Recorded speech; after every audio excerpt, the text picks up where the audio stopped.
Estimados, ¿cómo están? Un gusto saludarlos. Seguimos aprendiendo juntos. Seguimos trabajando en este aire acondicionado tipo inverter. Un aire acondicionado que lo tenemos para nuestras capacitaciones, justamente aquí en el seminario. La idea es puntualmente focalizar un poco con más detalle, siempre con la posibilidad de ir viendo cada uno de los componentes que constituyen el equipo.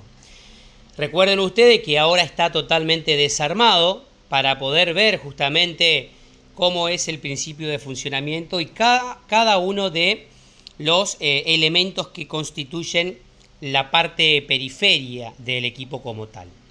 Mi idea en este momento es ir mostrándoles parte por parte lo que hace referencia a la unidad condensadora en este caso, y luego también vamos a desarmar la parte de la unidad evaporadora. Este video viene en anexo en este seminario para poder mostrarles a ustedes en detalle lo que tal vez no pudieron observar en la transmisión en vivo. Así de esa manera pueden retroceder el material y pueden volver a verlo nuevamente. La idea siempre, el objetivo principal, es que ustedes puedan identificar cada uno de sus componentes y actuar en consecuencia.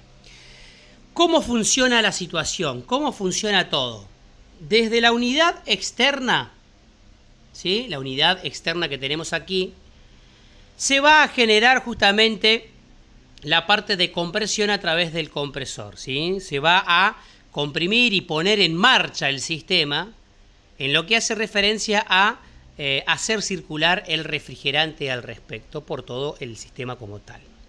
Para eso es necesario que se produzca un efecto de comunicación entre unidades, entre la unidad evaporadora y la unidad condensadora.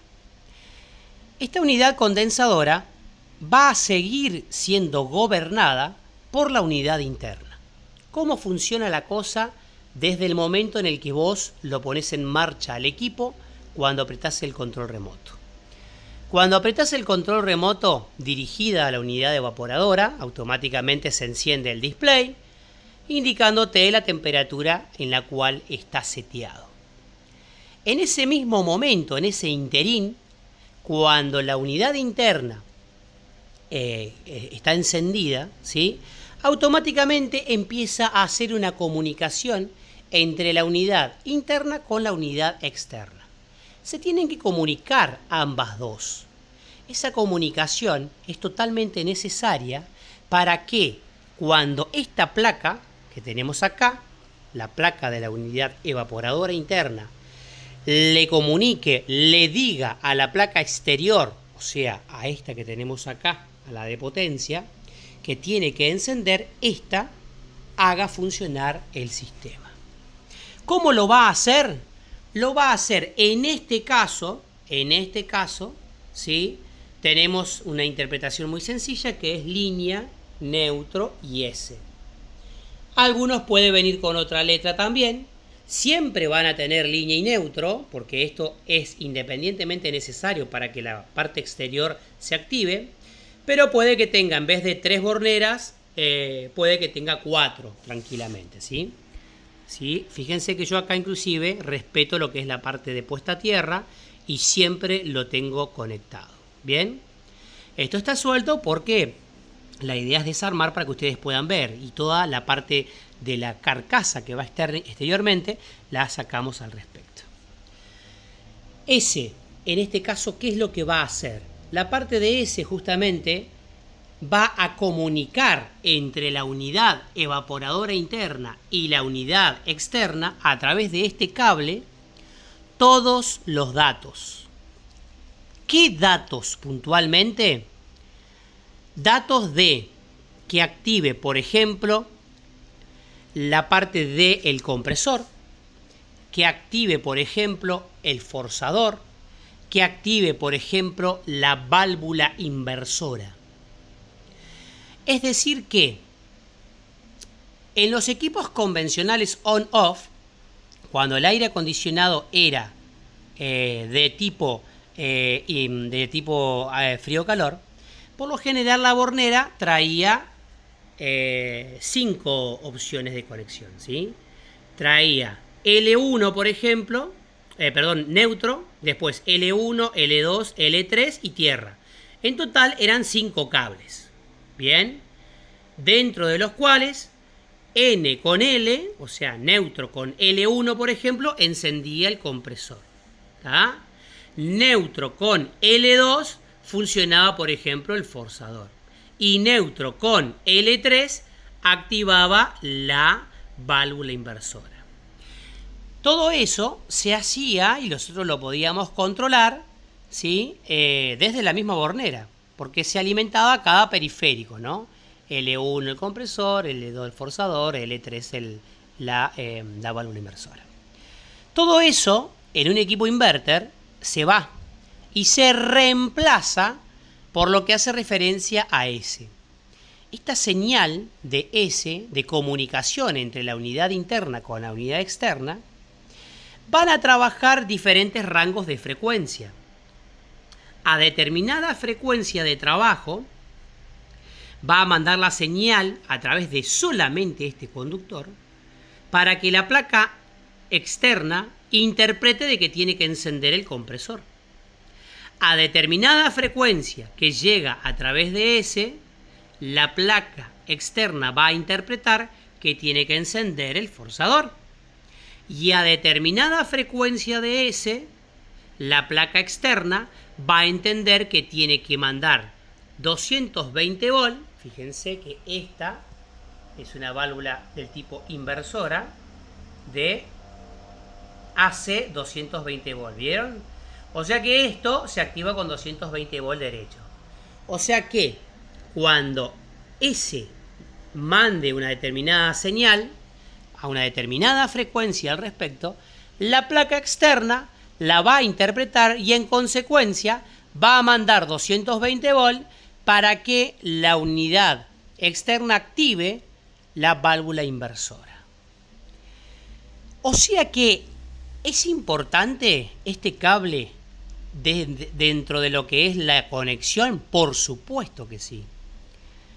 Y fíjense que yo hice un detalle acá, lo pasé aparte. ¿Por qué lo paso aparte? Lo paso aparte porque línea y neutro, cuando nosotros tenemos un determinado consumo, cuando hay un consumo porque, por ejemplo, el compresor está andando, se genera un campo magnético en estos conductores. Un campo magnético que puede, ¿sí?, generar alguna perturberancia justamente en lo que hace referencia a S. Es decir, que esa frecuencia con la cual está llegando desde la placa interna, tranquilamente puede ser errática y en vez de activarme la válvula solenoide, no lo haga. Entonces, cuando el equipo genera alguna especie de falla, de comunicación más que nada, que te va a acusar el error en el display, lo primero que tienen que hacer ustedes es lo siguiente: tener aproximadamente 8 o 10 metros de cable, ¿sí? Y lo que van a hacer es sacar el cable de S de acá, de la bornera, lo desconectan, el que tienen conectado, ¿sí? En mi caso sería este, ahí, este de acá. Sacarlo de la bornera del equipo interno, ¿sí? Poner el que tiene 10 metros sueltito y lo llevo a través de una ventana, a través de algún orificio que tengamos ahí en la pared, a través del mismo caño que pasa inclusive, y lo conecto directo, o sea, reemplazo ese por un cable totalmente aparte. ¿Se entiende? ¿Con qué objetivo? Con el objetivo de eliminar cualquier problema que podamos llegar a tener, producto de que el campo magnético que nos genere, producto del consumo del compresor, por ejemplo, nos genere alguna conexión errática o un problema en ese. ¿Bien? Es algo que suele pasar y mucho, más que nada cuando también el cable viene conectado junto con el mismo TPR. Fíjate que yo lo tengo aparte. O sea que todo lo que es señal, estimado, siempre pasalo aparte, no lo pases en el mismo TPR, porque corres ese riesgo. Muchas veces hemos ido a la casa del cliente y le ponemos solamente ese de manera sueltita, digamos, aparte, totalmente sin que pase por el devanado del cable que viene, y el equipo queda funcionando perfecto. Eso es una de las opciones que podés hacer cuando tenés un problema de comunicación entre las unidades. ¿Bien? Esta placa electrónica de control, ¿qué es lo que va a gobernar? Bueno, en este caso, en este aire acondicionado, tipo, este es un Surrey, ¿qué es lo que va a gobernar? Absolutamente todos los periféricos. O sea que esta placa va a gobernar ese forzador inverter, va a gobernar este compresor inverter y va a gobernar esta válvula inversora. Para eso nosotros hacemos los probadores. Porque, por ejemplo, si esta placa electrónica no está haciéndome andar el forzador o no está haciéndome andar el compresor, yo tengo que descartar. ¿Qué tengo que descartar? Tengo que descartar el problema. Si el problema es la placa, si el problema es las señales de comunicación, si el problema es el compresor. Porque yo cuando me ponga en contacto con mi cliente, le voy a decir, mirá, hay que cambiar tal y tal cosa, y ese tal y tal cosa tiene un importe y es muy caro. Por ende, para eso hacemos los probadores, para descartar la situación y poder probar cada uno.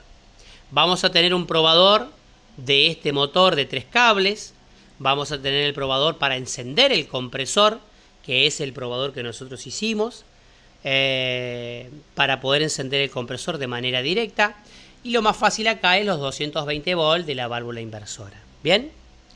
Eso es lo que hace referencia a cómo probar cada uno de los periféricos. Después, en el tema de sensores, ¿qué hace o cómo funciona la cosa? Vas a tener este tipo de ficha en donde van a conectarse 3 sensores. Fíjate que en realidad son 6 cables ahí que llegan, ¿ves? 2 rojos, a ver si puedo hacer foco. Dame un segundito, ahí está. 2 rojos, 2 negros y 2 blancos. ¿Sí? De esos 2 rojos, ¿sí?, hacen referencia justamente, lo vamos a seguir, piqui piqui, vengo por acá, bien, hace referencia a este sensor que está en la parte de acá abajo. Hago foco. ¿Y qué es esto que está en la parte de acá abajo? Este que está acá. ¿Qué es este sensor? Este sensor es el que está al finalizar la condensadora. ¿Se ve? Esta condensadora que nosotros tenemos acá, fíjate que al finalizar, ahí tengo este sensor. Y en la parte superior voy a tener otro. Ahí te lo voy a mostrar, que es este de acá, uno ambiente. Bien, que por defecto, sigo el cable, es el negro en este caso. ¿Sí? El negro y el rojo hacen referencia a los sensores que tengo ubicados en la unidad condensadora, en la parte superior y en la parte inferior. ¿Y qué es lo que hacen estos sensores? Estos sensores básicamente lo que hacen es lo siguiente. Mirá, te lo explico acá de frente. Acá tenés la unidad condensadora. Para que voy a apagar un poquito mi ventilador para que no meta ruido. Acá tenés la unidad condensadora. Tenés un sensor en la parte superior y tenés un sensor en la parte inferior. Esos 2 sensores, ¿sí?, pueden oscilar, pueden venir de diferentes valores. Hay algunos que traen de 5K, hay otros que vienen de 10K, ¿sí? Como yo les pude enseñar en el seminario al respecto, son diferentes valores. El único que cambia de los sensores al respecto es el que va en la cabeza del compresor. Este es de mayor valor al respecto. Llegan inclusive hasta 50K. Pero son determinados valores al respecto según la marca. Pero estos 2 sensores que estuvimos viendo, el que está en la unidad condensadora pegadito en el aire y el que está abajo en la cañería, acá al costado, ¿para qué se utilizan? Esos 2 sensores lo que hacen es tomar un parámetro de temperatura entre la parte superior de la unidad condensadora y la parte inferior. Si el ventilador está andando bien, si la unidad condensadora está limpia, si el lugar donde la unidad condensadora está en condiciones, no está encerrado el equipo, ¿sí?, y puede ventear, entre los dos tiene que haber una diferencia entre la temperatura que tiene acá arriba y el de abajo. Te voy a dar un parámetro en temperatura como para que vos entiendas a qué quiero llegar. Suponete que acá arriba tengamos 80 grados, ¿sí? Que es una locura de temperatura, pero yo te voy a dar un número para que vos tengas un parámetro exacto. Se entiende que esos 80 grados, a medida que van pasando por la condensadora, ¿qué tienen que hacer? Tienen que ir descendiendo su temperatura, porque lo va perdiendo justamente a esa temperatura por el pasaje de aire forzado por el ventilador, más las aletitas que tiene, todas estas chapitas que tiene acá, que son chapitas que cumplen dos funciones, una retener la cañería y la otra de disipar.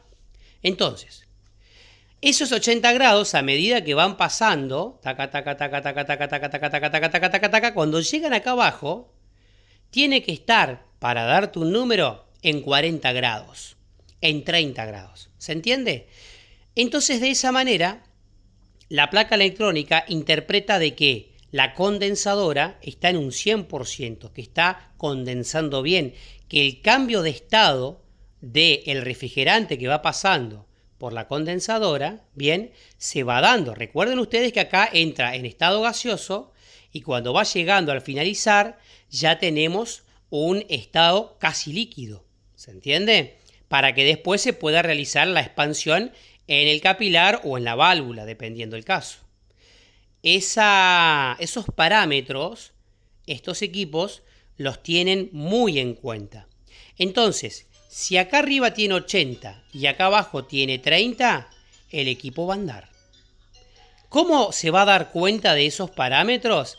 Se va a dar cuenta de esos parámetros porque la parte superior, ¿sí?, va a tener una determinada condensación y la parte de abajo va a ser mucho más fresquito al respecto ese retorno que tenga. Esos sensores envían esa señal a esta placa electrónica.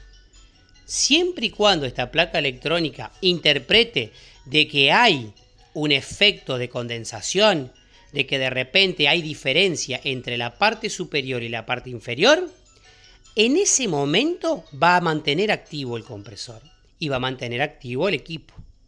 Ahora bien, si arriba ingresa 80 y abajo sigue siendo 80, puede ser motivo por el cual este forzador no esté girando o porque esté totalmente sucia la unidad condensadora.